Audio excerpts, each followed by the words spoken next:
Cet atelier fait suite au premier tenu il y a quelques mois où nous avions ensemble défini ce qu'est un handicap, exploré la CDPH et surtout échangé sur l'accès des femmes, filles handicapées aux structures de santé.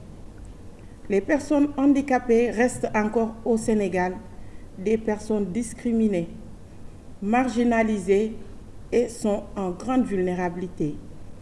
La situation des personnes handicapées en général reste préoccupante et celle des femmes et filles handicapées l'est encore davantage. En effet, la vulnérabilité du statut de la femme s'ajoute à une autre vulnérabilité encore plus marquante que celle de personnes handicapées. En partenariat avec ACHI, à travers son projet Making It Work, MIW, la brigade de Ziguinchor qui œuvre pour le respect des droits de l'homme à travers ce projet social qui vise l'amélioration de façon pérenne des conditions de vie des femmes-filles handicapées, appelle les professionnels de la santé à plus d'empathie envers les femmes-filles handicapées. Leurs droits pourtant existants au même titre que les autres femmes et filles doivent être constamment rappelés aux autorités étatiques, aux différentes structures et services de l'État, aux citoyens et aux familles. Les inégalités en matière de santé découlent des conditions injustes auxquelles elles font face. Elles sont victimes de stigmatisation et de discrimination dans tous les domaines de leur vie, ce qui nuit à leur santé physique et mentale. Elles sont confrontées à des obstacles à tous les niveaux du système de santé.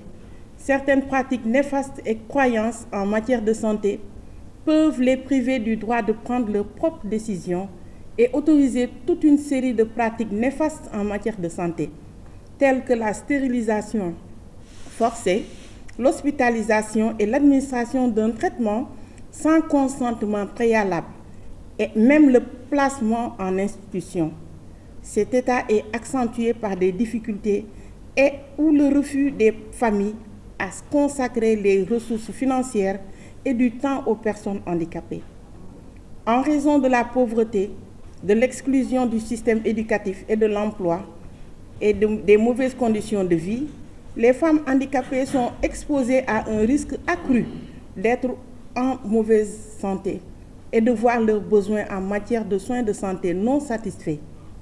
Au titre de la Convention relative aux droits des personnes handicapées, les États parties sont tenus de garantir les personnes handicapées à des services de base tels que la santé gratuite ou d'un coût abordable, couvrant la même gamme et de la même qualité que ceux offerts aux autres personnes.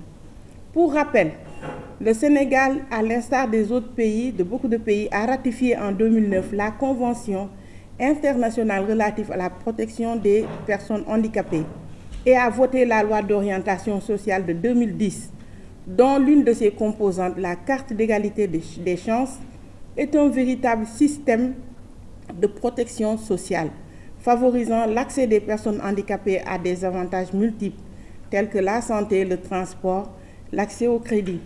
Certes, des efforts ont été consentis, mais force est de reconnaître qu'il y a un écart entre les préconisations et l'application des conventions, car selon des estimations, il y a 2 ans de cela, sur une population sénégalaise de 13 465 536 habitants, les 794 466 vivent un handicap, mais seules 35 000 cartes d'égalité des chances ont été confectionnées sur les 50 000 prévues par le chef de l'État. La fille et la femme handicapée survivante de VBG souffre de tous ces maux cités antérieurement. Délaissées, minimisées et peu considérées, les violences sexuelles auxquelles elles sont victimes restent impunies. Une prise en charge médicale après les agressions sexuelles pourrait les aider à faire face au MST, aux autres maladies telles que le VIH.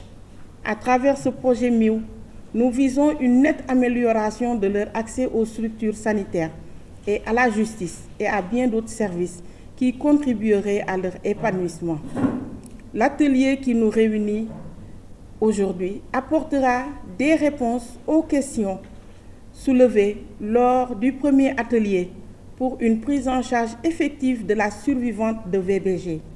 Il tourne autour de 2 thèmes essentiels. Le soutien de première ligne, et merci au départemental qui est venu vraiment sur cette question de première ligne. De toute façon, on aura l'occasion d'y revenir amplement. Et le consentement éclairé. Dans ce projet qui se veut inclusif, la mobilisation de tous est attendue. L'État, notamment les collectivités territoriales, les professionnels de santé, conformément à l'éthique et à la déontologie liées à leurs fonctions, des ONG et associations, les structures et centres spécialisés et les personnes handicapées elles-mêmes doivent s'y impliquer et être au cœur des actions pour un changement collectif des comportements en leur faveur.